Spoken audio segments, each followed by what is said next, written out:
Considering the opponent, where you are in the standings, losing that game to the Knicks on Sunday, but where did you see that first half really start to push in the right direction as it seemed like everything was going in?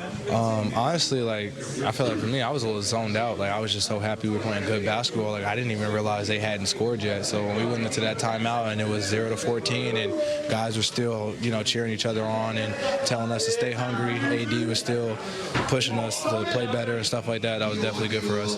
Yeah, so you had a rare off night last game. The shots weren't falling. You're probably a little bit. It happens, right, to everybody. Was it important for you individually, or do you try not to think about that as much in the team context? I definitely come into the game with a little bit of pride for sure, just because it's I feel like I owe that to my teammates. When I'm having off nights or stuff like that, it's just for me, I feel like in my head I'm kind of damn, if I would have made that shot, that would have helped us, But at the end of the day, the game waits for nobody, and we got another one coming up. Big game we need to win, tiebreaker. So I'm definitely glad we got the win today.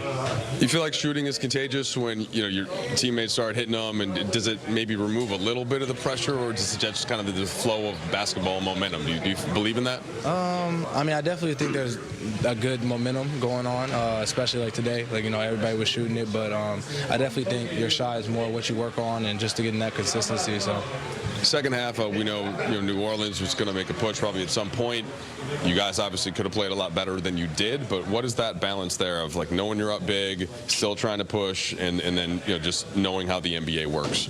It's hard, man. Everybody in the NBA is good, and when you're playing with that lead, you're trying not to be too cautious, but at the same time, you still got to kind of play with that edge and still play with that fire you did in the first half. So it's definitely a hard balance, but I felt like we fought through it and we tried to fight through the adversity as much as we could, and I'm glad we came out with the win. So. Last one for you. So back-to-back tomorrow night at Houston. We know AD's not going to play. They want to make sure they're being smart about his foot. What does it take for you guys to step up as a collective without him? Big thing for us, obviously, offensive rebounding. We got to make sure that we're boxing out, making sure they're not getting offensive rebounds, and then they getting out in transition very well. So if we can get stops on them and then make sure they're not pushing, I think we'll have a good chance to win. So. All right, thanks, Troy. Yes, sir. Appreciate you. All right, time now.